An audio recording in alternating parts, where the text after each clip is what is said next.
Right. Hey, everyone. We've got kind of an eclectic mix of stuff to go through today. We've got some Champions Trophy headlines, Okay. some pretty interesting things from India today, even a food safety alert that caught my eye. Oh, wow. Yeah, so we're going to unpack it all, Sounds good. starting with what's shaping up to be a pretty significant match between India and New Zealand.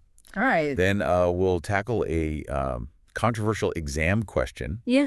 that's got people talking. And finally, we'll delve into the surprising world of idli safety. Island safety. Yeah, you heard that right. Interesting. Get ready for a deep dive because it's going to be fascinating. It's always intriguing, right? How, like, seemingly unrelated topics can reveal deeper connections and trends. Yeah, absolutely. Okay, so India versus New Zealand in the Champions Trophy. Right. Both teams have already secured their spots in the semifinals, Mm-hmm. and they're both riding high on 5-match winning streaks. So I have to ask, why is this match such a big deal? Well, in a tournament like this, momentum is everything. Yeah. Remember that quote from Sunil Gavaskar about maintaining a winning rhythm? Oh, yeah. It's not just about the physical wins. Like, It's about the psychological impact. A team that's consistently winning builds an aura of confidence, not just for themselves, but it can also unnerve future opponents. it's like they're playing mind games before they even step onto the field. Yeah, exactly. And speaking of shaking things up, there's talk of potential lineup changes Oh, for both sides. okay. India might be considering Rishabh Pant Mm-hmm. and Arshdeep Singh, Okay. while New Zealand could be looking at Daryl Mitchell, Rachin Ravindra, or even Will Young. Interesting. Yeah, who knows what surprises they have up their sleeves. Right. It'll be interesting to see how those decisions play out, especially with Virat Kohli set to achieve a major personal milestone. Oh, yeah? His 300th ODI. Right. Yeah. It's more than just another match for Kohli. No. It's a huge moment in his career. Absolutely. This guy's a legend. Over 14,000 ODI runs. Incredible. The third player in history to hit that mark, and a whopping 51 ODI centuries. Wow. Those are some incredible numbers. They really are. And to reach this milestone after navigating some challenging times, Right. stepping down as captain, publicly addressing mental health struggles, it speaks volumes about his resilience and enduring passion for the game. Yeah, it's inspiring to see how he's bounced back. Totally. His recent century against Pakistan to secure India's semifinal spot was a masterclass in determination. Yeah. Even teammate KL Rahul and New Zealand's Michael Bracewell have spoken about how Kohli's dedication inspires them. Mm-hmm. He's clearly a force to be reckoned with, both on and off the field. So in the grand scheme of his career, where does this 300th ODI rank?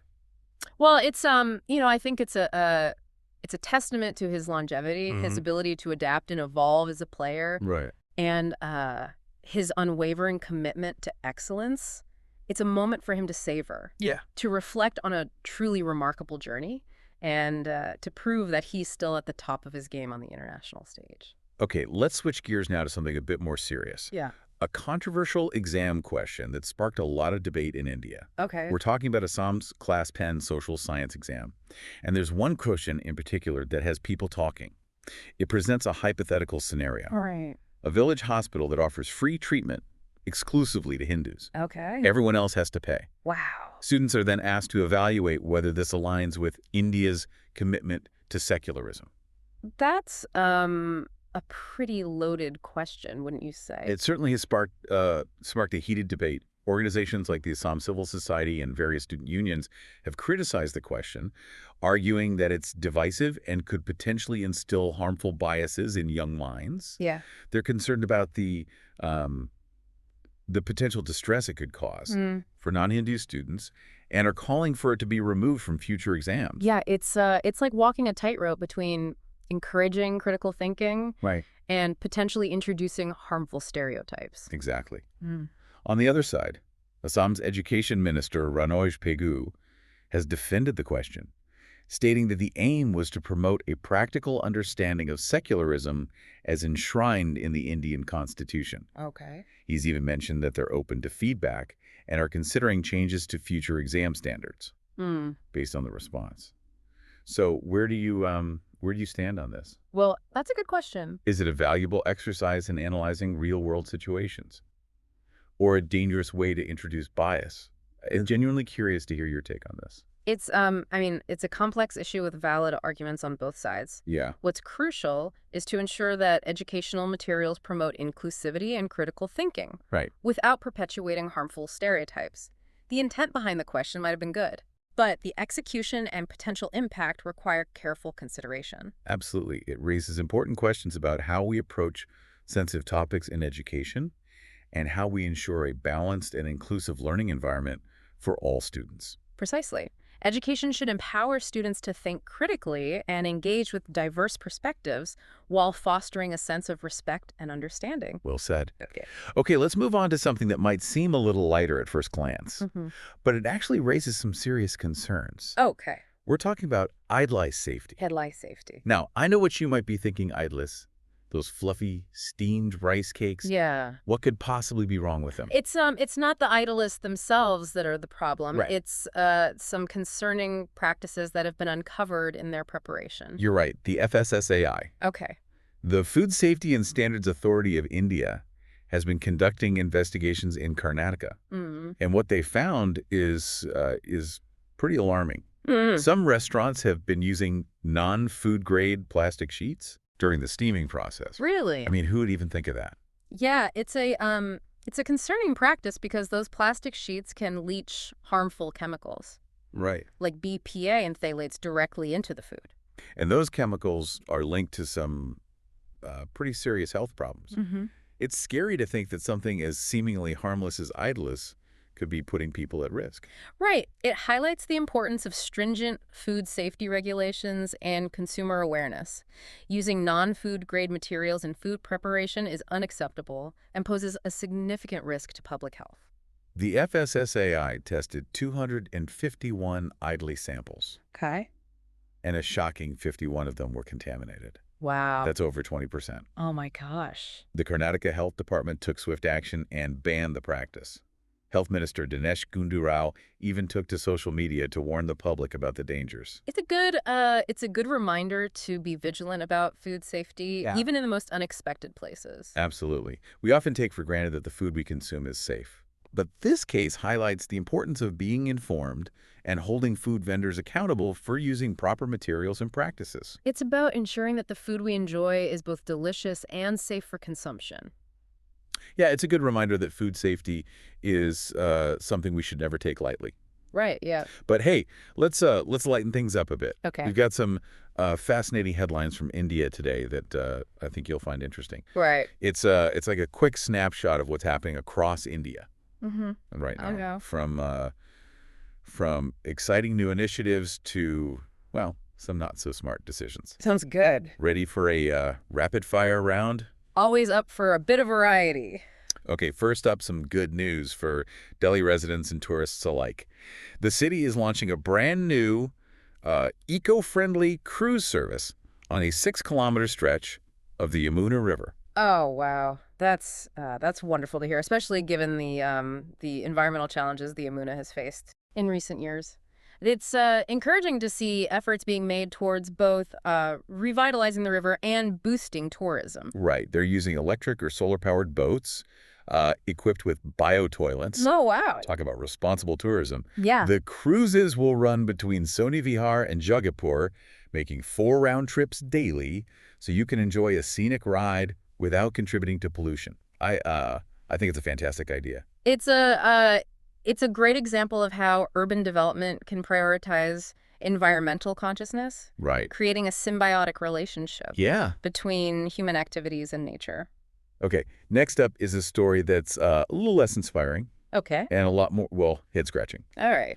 Remember that YouTuber Zaid Hindustani who decided to celebrate his birthday by throwing cash from a flyover in Kanpur? Oh, yeah, I think I remember that. Well, the police have finally caught up with him. Ah, yes, the money rain incident. Yeah, Not exactly a responsible way to celebrate, was it? definitely not.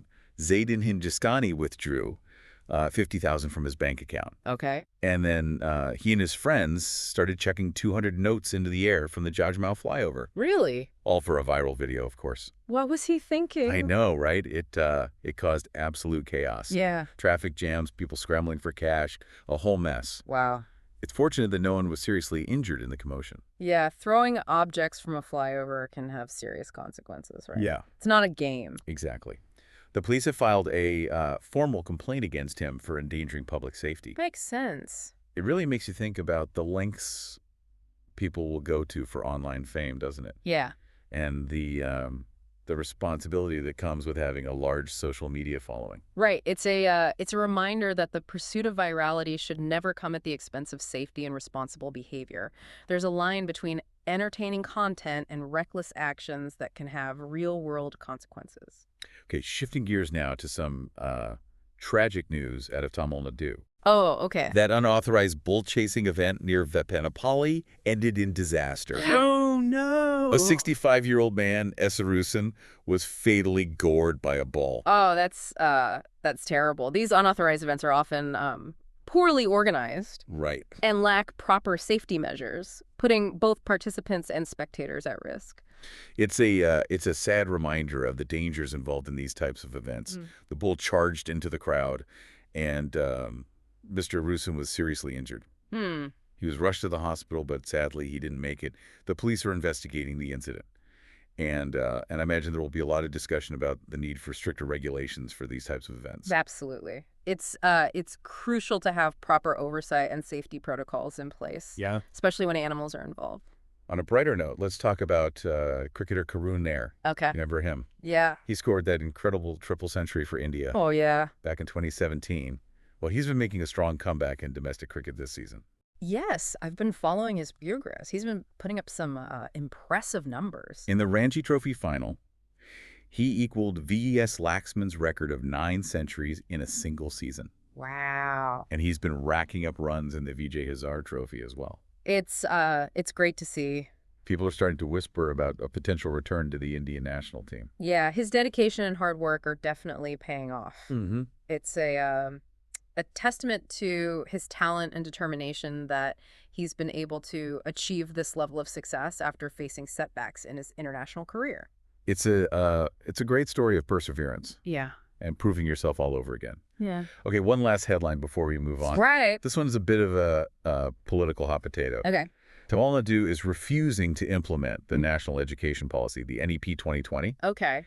And it's causing some tension with the central government. Yeah, this has been a simmering issue for a while now. The heart of the disagreement lies in the perceived imposition of Hindi language and culture, Right. which Tamil Nadu has historically resisted. The chief minister, M.K. Stalin, has been very vocal about his opposition to the NEP, arguing that it undermines regional languages and cultural identity. The central government, however, maintains that the NEP promotes linguistic freedom and diversity. Yeah, it's a complex issue rooted in a long history of linguistic and cultural politics in India. To be fair to the central government, the NEP does emphasize respecting regional languages and promoting multilingualism. Right. However, Tamil Nadu sees it as a threat to their cultural identity and autonomy. Right. It's a delicate balancing act between promoting national unity and respecting regional identities. Yeah. Finding that balance is always a challenge in a diverse country like India. It'll be interesting to see how this plays out and what compromises, if any, are reached. Yeah. Okay, I think we've covered enough headlines for now. Okay. Let's take a deeper dive into a topic that's crucial to understanding India's economic landscape: GST collections. Ah, yes, the lifeblood of the economy. Always a fascinating topic. So in February, India's GST collections reached a whopping 1.84 lakh crore. Wow. That's a 9.1% increase compared to last year. That's a significant jump. It's slightly lower than January's collections, which hit a 9-month high, but still a very strong performance overall. Exactly. And here's another interesting point.